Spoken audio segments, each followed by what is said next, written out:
Est-ce que l'heure des choix a sonné en matière d'infrastructure au Québec? On va poser ce soir la question à notre CA, Fanny Tremblay-Racicot, professeure spécialiste du transport urbain à l'ENAP, et Christian Savard, directeur général de Vivre en Ville. Bonsoir à tous les deux. Bonsoir, Mme Saint-Arnaud. On se penche sur les infrastructures parce que cette semaine, les orages ont mis en lumière la situation assez dramatique à l'hôpital Maisonneuve-Rosemont. Il y a des fenêtres qui ont volé en éclats, panne d'électricité, dégâts d'eau. C'est un hôpital qui dessert 10 de la population québécoise, qui tombe en ruine alors que le gouvernement a encore reporté des travaux.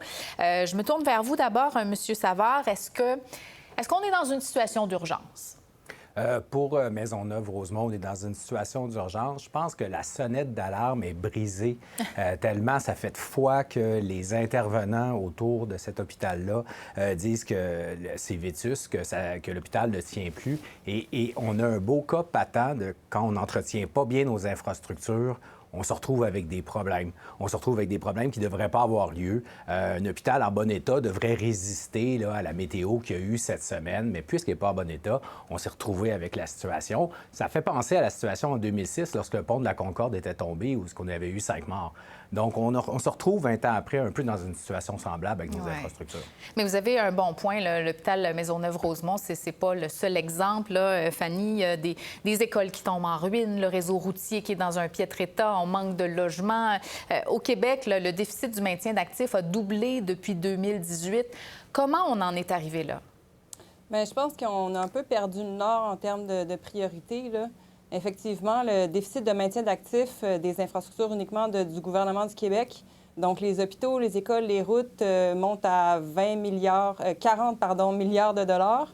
Il y a moins de 60 des infrastructures qui appartiennent au gouvernement du Québec qui sont en bon état.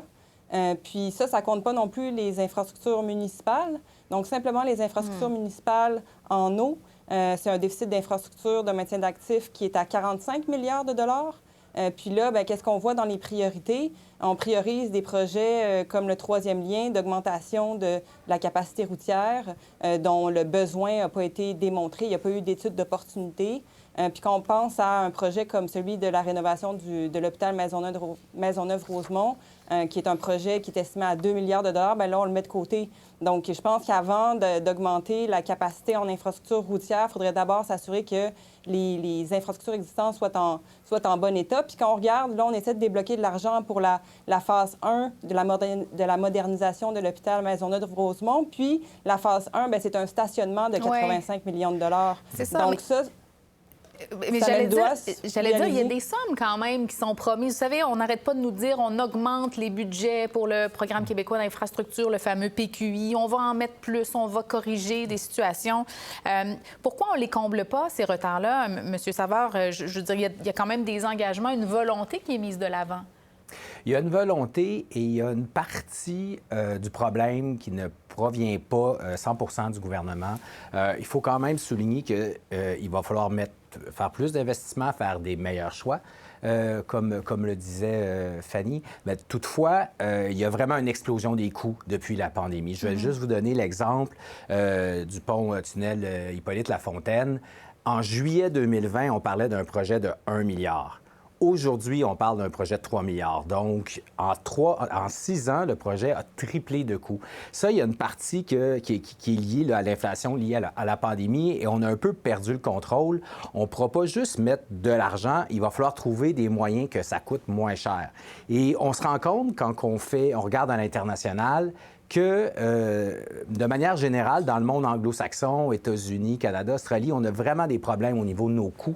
Il y a vraiment, et je prendrai les mots de Catherine Fournier, mairesse de Montréal, qui en appelait à des états généraux sur nos infrastructures. J'ai dit de Montréal, désolé, c'est vendredi. On a tout compris. De Longueuil, qui en appelait à des états généraux. Et je crois que oui, il va falloir avoir une réflexion parce que là, pour l'instant, le déficit est important et ça nous coûte trop cher et fort probablement qu'on n'est pas allé chercher aussi les sous qu'il nous faut pour réparer tout ce qu'on a à réparer. Donc, le problème est triple. C'est un mauvais choix. Ça nous coûte trop cher, il faut trouver le moyen que ça réduise, mais aussi, il va falloir trouver le moyen de financer tout ça. Est-ce qu'aussi, Fanny, on va devoir faire des choix? Parce que, vous le disiez, là, les projets sont nombreux, les hôpitaux, les écoles, les autoroutes, les transports, etc. Il faut faire des arbitrages. Comment ça fonctionne? Qui priorise? Qui est responsable de ces choix-là? Bien, en fait, ça dépend de quelle infrastructure on parle. C'est certain que lorsqu'on parle de projets d'hôpitaux, d'écoles, de projets de transport collectif, l'initiateur, c'est pas le gouvernement, ce sont les entités initiatrices, les centres de services scolaires, les sociétés de transport et tout ça. Donc, ces entités-là sont soumises à la gestion, la directive des projets majeurs, de gestion des projets majeurs du gouvernement du Québec, qui devrait être diffusée, une nouvelle mouture là, au cours des prochains jours. Là. Donc, il faut que les initiateurs de projets soumettent des projets qui tiennent la route sur le plan des coûts. Donc, ça, c'est une part. Puis, de l'autre part, une fois que le gouvernement a ces projets-là, bien, il faut qu'il fasse un arbitrage entre, par exemple, des projets en santé, en éducation, en transport. Donc, il y a certains arbitrages à faire. Puis, quand on regarde en matière de transport collectif au Québec, les projets ne sont pas vraiment soumis à des critères d'évaluation qui sont qui sont clairs. C'est davantage un arbitrage politique. Puis quand on regarde la RTM avec son plan de développement de services qui n'a toujours pas été adopté, il était supposé avoir une priorisation de ces projets-là, des grandes infrastructures de transport collectif dans le Grand Montréal, il y en a plusieurs, mais il n'y a pas d'arbitrage qui sont faits entre ces projets-là. Puis de la même manière qu'il n'y a pas d'arbitrage non plus entre les projets de Gatineau, de Québec, de Montréal, lesquels prioriser, lesquels rapportent le meilleur coût-bénéfice, ça, c'est pas fait. Puis ensuite de ça, bien, c'est l'aspect politique. Puis l'aspect politique, bien, il y a certaines juridictions qui ont des politiques de fix it first, donc on priorise l'entretien avant d'augmenter notre capacité routière. Puis là, je pense qu'on est comme disait Christian, à la croisée des chemins, puis qu'il faut s'en aller vers vraiment une volonté, puis un choix qui va vers des choix plus rationnels et conservateurs en matière d'infrastructure. Mais c'est pas évident parce que, Christian, les besoins sont criants et on l'a mentionné depuis quelques minutes dans plusieurs créneaux. Alors, il faut choisir. Évidemment, vous avez dit on peut abaisser les coûts, on peut être plus efficace, mais jusqu'à un certain point, avant qu'on ait trouvé la façon de financer tout ça, bien, il faudra faire des choix. Mais sur la base de quels critères on devrait faire ces arbitrages, selon vous? Bien, le premier critère, c'est de limiter les nouvelles infrastructures, de construire de nouvelles choses. C'est le premier critère. Et évidemment, par la suite, il y a une question d'urgence. Ceux qui sont le plus en mauvais état, évidemment, on peut penser au réseau de la santé qui a besoin de bien fonctionner. Vraiment, il y a toute une science autour de ces choix-là.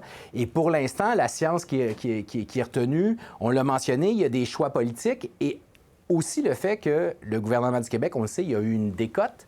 Oui. Et là, c'est pas pour rien. Et là, on fait le constat que les infrastructures sont dans un mauvais état. Mais partout au Québec, qu'est-ce qui se passe avec Maisonneuve-Rosemont? Des reports de début de travaux, là, c'est généralisé. On a tout arrêté à peu près partout, un paquet de projets. Donc, on ne s'en va pas dans la bonne direction. Là. On est en train de reculer aujourd'hui, en 2025. Et j'aurais tendance à dire que tellement c'est politique, j'ai comme l'impression qu'en 2026, dans une année électorale, on va appuyer sur l'accélérateur. Il y a une gestion un peu chaotique de tout ça. Et pourtant, il y a beaucoup de gens qui sonnaient l'alarme depuis longtemps. Nous, de notre côté, on le disait, le fonds des réseaux des transports des personnes, qu'on appelle le FOR, est en déficit depuis des années. On le disait, il faut le renflouer. On n'est même pas capable de payer le maintien des routes. Mais là, c'est en train de se révéler. Et là, bien, avant, c'était un fonds qui était autofinancé avec la taxe sur l'essence. Et maintenant, bien, c'est rendu avec nos impôts. Donc, vraiment, la situation est très difficile. La situation budgétaire du Québec est difficile. Il va probablement falloir lever le pied sur certains investissements.